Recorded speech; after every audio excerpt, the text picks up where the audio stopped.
Wisdom 16.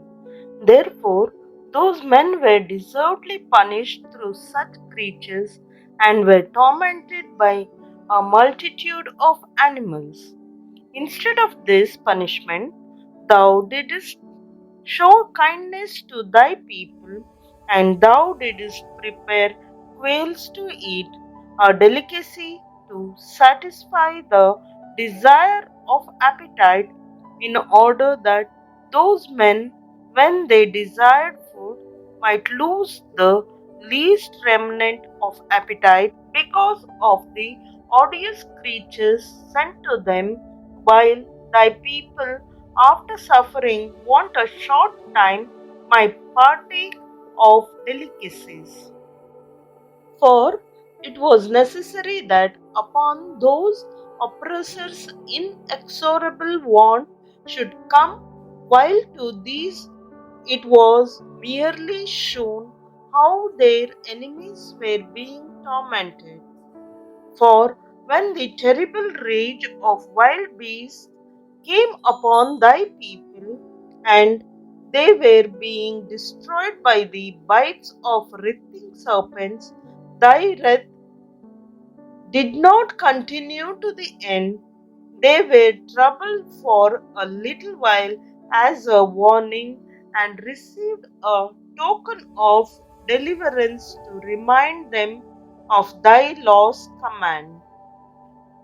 For he who turned toward it was saved, not by what he saw, but by thee, the Saviour of all. And by this also thou didst convince our enemies that it is thou who deliverest from every evil. For they were killed by the bites of locusts and flies, and no healing was found for them, because they deserved to be punished by such things. But thy sons were not conquered even by the teeth of venomous serpents, for thy mercy came to their help and healed them. To remind them of thy oracles, they were bitten and then were quickly delivered, lest they should fall into deep forgetfulness and become unresponsive to thy kindness. For neither herb nor poultice cured them, but it was thy word, O Lord, which heals all men. For thou hast power over life and death. Thou dost lead men down to the gates of Hades and back again. A man in his wickedness kills another, but he cannot bring back the departed spirit, nor set free the imprisoned soul. Disastrous storms strike Egypt. To escape from thy hand is impossible, for the ungodly, refusing to know thee, were scorched by the strength of thy arm, pursued by unusual rains and hails and relentless storms, and utterly consumed by fire. For most incredible of all, in the water which quenches all things, the fire had still greater effect, for the universe defends the righteous. At one time, the flame was restrained so that it might not consume the creatures sent against the ungodly, but that seeing this, they might know that they were being pursued by the judgment of God, and at another time, even in the midst of water, it burned more intensely than fire to destroy the crops of the unrighteous land. The Israelites received manna. Instead of these things, thou didst give thy people food of angels, and without their toil thou didst supply them from heaven with bread ready to eat, providing every pleasure and suited to every taste. For thy sustenance manifested thy sweetness toward thy children, and the bread ministering to the desire of the one who took it was changed to suit everyone's liking. Snow and ice withstood fire without melting, so that they might know that the crop of their enemies were being destroyed by the fire that blazed in the hail and flashed in the showers of rain, whereas the fire, in order that the righteous might be fed, even forgot its native power. For creation's serving thee, who hast made it exerts itself to punish the unrighteous, and in kindness relaxes on behalf of those who trust in thee.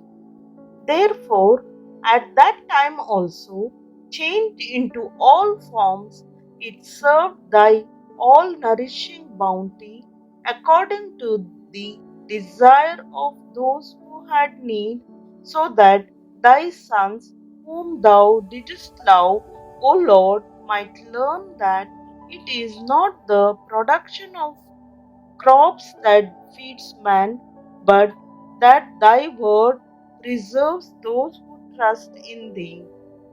For what was not destroyed by fire was melted when simply warmed by a fleeting ray of the sun, to make it known that one must rise before the sun to give thee thanks, and must pray to thee at the dawning of the light, for the hope of an ungrateful man will melt like wintry frost and flow away like waste water.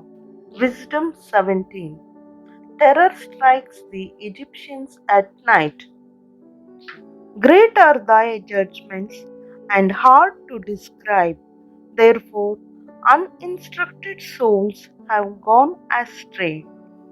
For when lawless men supposed that they held the holy nation in their power, they themselves lay as captives of darkness and prisoners of long night, shut in under their roofs, exiles from eternal providence. For thinking that in their secret sins they were unobserved behind a dark curtain of forgetfulness, they were scattered, terribly alarmed, and appalled by spectres. For not even the inner chamber that held them protected them for fear, but terrifying sounds rang out around them, and dismal phantoms with gloomy faces appeared. And no power of fire was able to give light, nor did the brilliant flames of the stars avail to illumine that hateful night. Nothing was shining through to them except a dreadful self kindled fire, and in terror they deemed the things which they saw to be worse than that unseen appearance. The delusions of their magic art lay humbled, and their boasted wisdom was scornfully rebuked. For those who promised to drive off the fears and disorders of a sick soul were sick themselves with ridiculous fear. For even if nothing disturbing frightened them, yet scared by the passing of beasts and the hissing of serpents, they perished in trembling fear, refusing to look even at the air, though it nowhere could be avoided. For wickedness is a cowardly thing, condemned by its own testimony, distressed by conscience.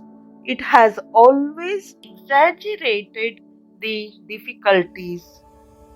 For fear is nothing but surrender of the helps that come from reason, and the inner expectation of help, being weak, prefers ignorance of what causes the torment.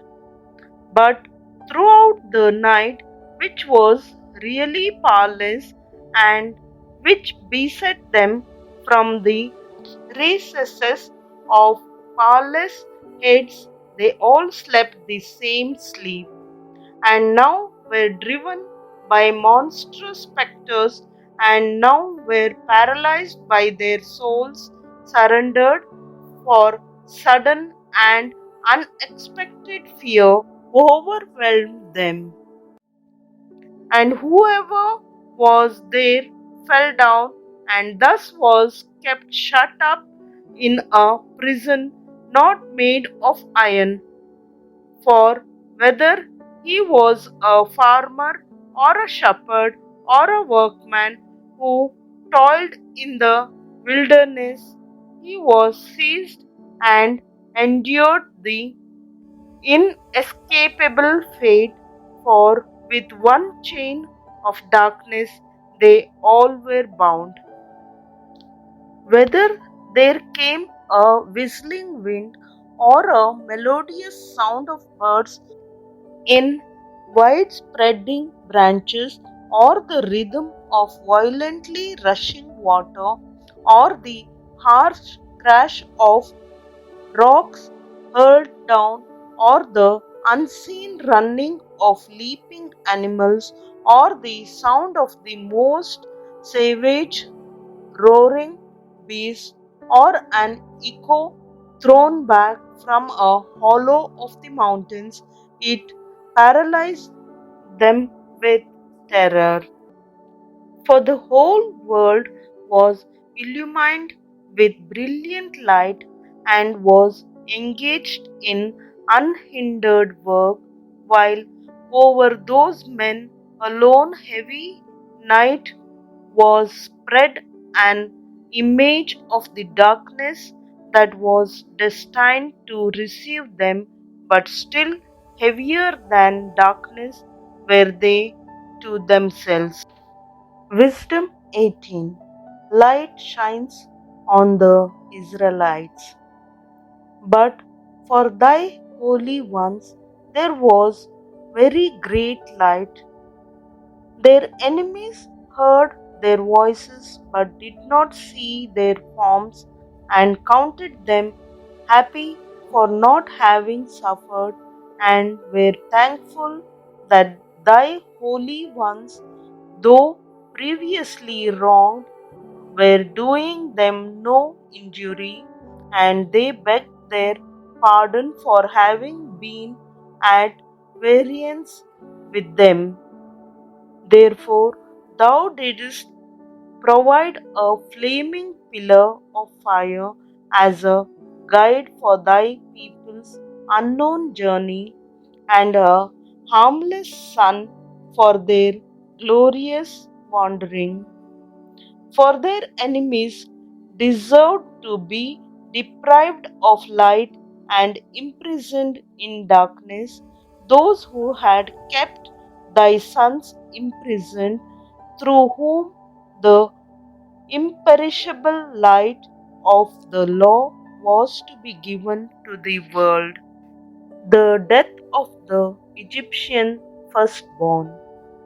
When they had resolved to kill the babes of thy holy ones, and one child had been exposed and rescued, thou didst in punishment take away a multitude of their children, and thou didst destroy them altogether by a mighty flood. That night was made known beforehand to our fathers so that they might rejoice in sure knowledge of the oaths in which they trusted.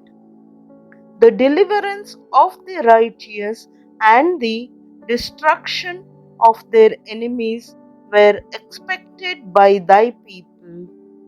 For by the same means by which thou didst punish our enemies, thou didst call us to thyself and glorify us. For in secret the holy children of good men offered sacrifices and with one accord agreed to the divine law that the saints would share alike the same things, both blessings and dangers, and already they were singing the praises of the fathers. But the discordant cry of their enemies echoed back, and their piteous lament for their children was spread abroad. The slave was punished with the same penalty as the master, and the common man suffered the same loss as the king, and they all together, by the one form of death, had corpses too many to count. For the living were not sufficient even to bury them, since in one instant their most valued children had been destroyed. For though they had disbelieved everything because of their magic arts, yet when their firstborn were destroyed, they acknowledged thy people to be God's Son.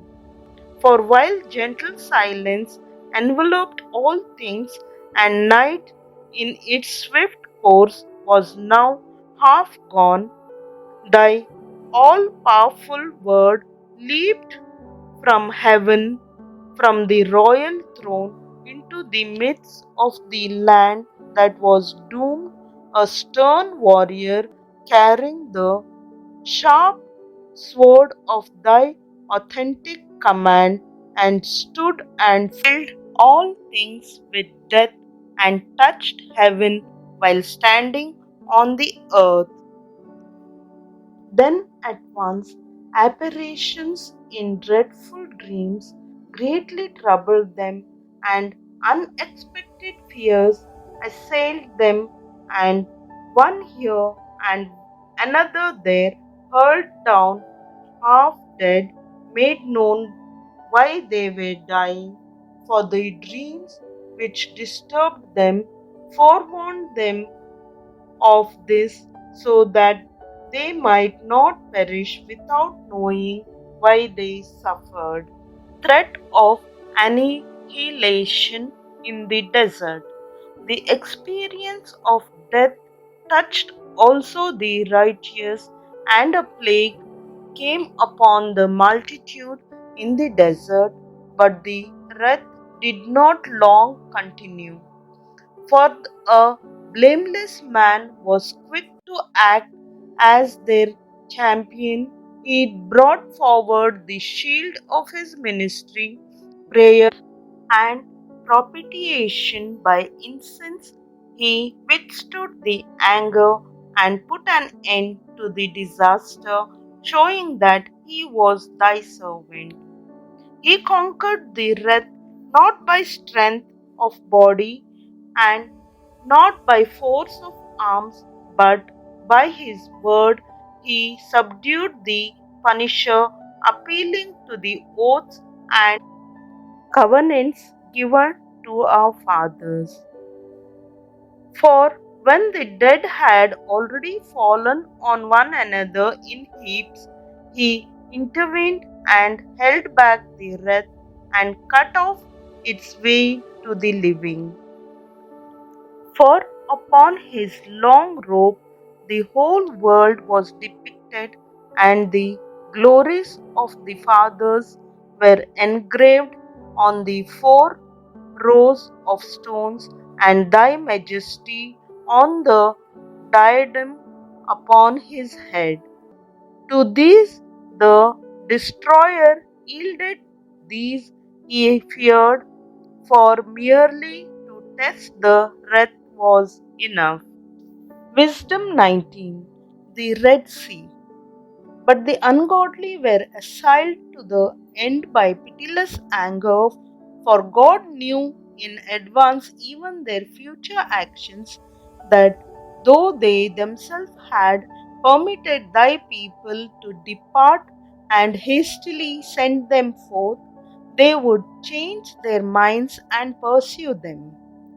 For while they were still busy at mourning and were lamenting at the graves of their dead, they reached another foolish decision and pursued as fugitives those whom they had begged and compelled to depart.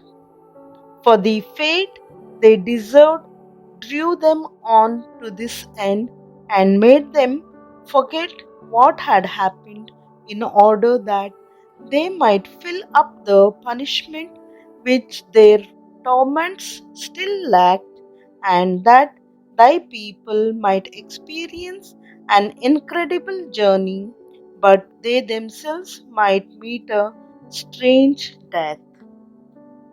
God guides and protects his people.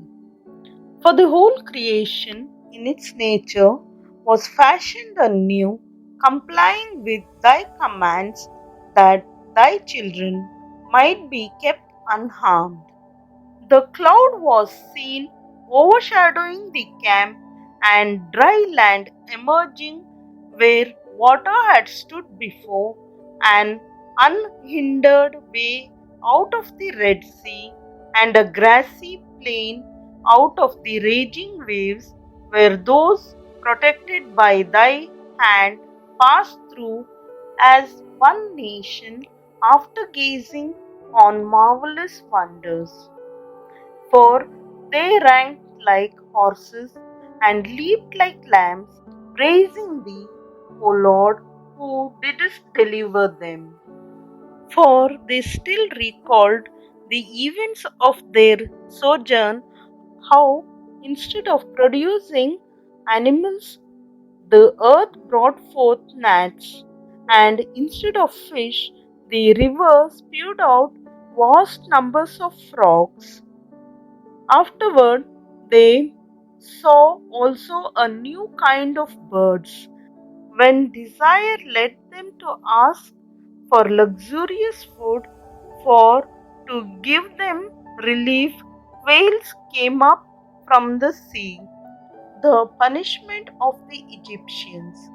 The punishments did not come upon the sinners without prior signs in the violence of thunder, for they justly suffered because of their wicked acts, for they practiced a more bitter hatred of strangers.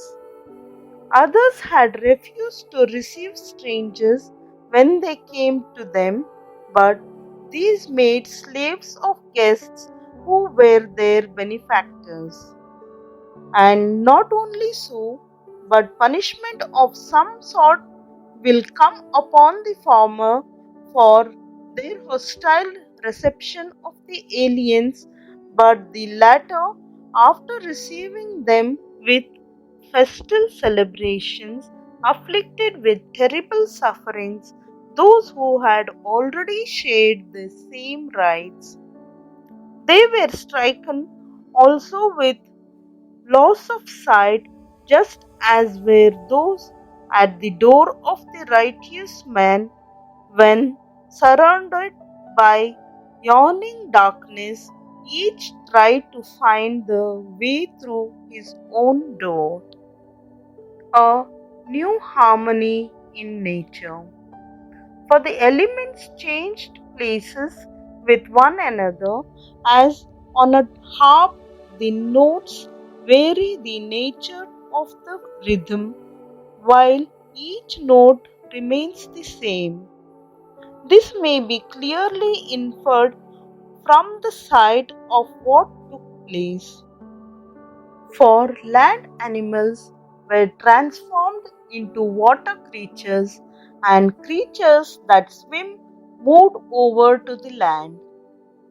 Fire, even in water, retains its normal power, and water forgot its fire quenching nature.